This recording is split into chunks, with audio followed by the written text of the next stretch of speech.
Yo, what is up guys? My name is Aiden, and in this video, we're going to show you how you can get the transcript from a YouTube video.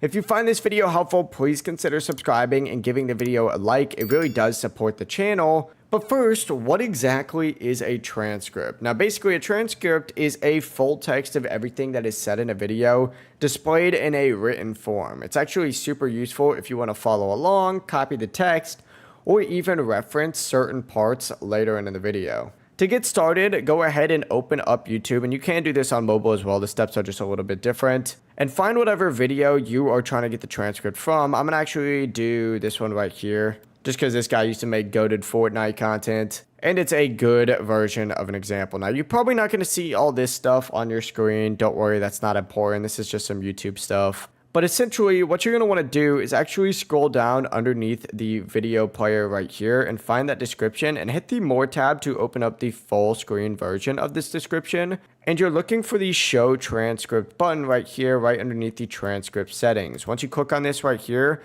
the transcript is going to pop up in this side. It's going to show you pretty much every single thing, and it's going to be timestamped, so it's super easy to copy if you want to do that. And you can also just click on random parts in here, and it's going to skip you straight to that part, which is super convenient. So from here, you can either just read through it, copy parts, or even use it to search for something in specific if you just use like Control F. So I believe you can pop it out right here. Oh no, this is just the option to timestamp. So if you do want to toggle timestamps on and off, the button is right here. But yeah, it really is as simple as that. If you guys have any questions, let us know down in the comments below. If you want a specific mobile version of this tutorial, let us know as well. I'll try and make one for that. But before you leave this video, make sure you're leaving a like on it, sharing it with some friends, and of course, subscribing to the channel with all notifications on for even more content just like this. Have a great day. Bye-bye.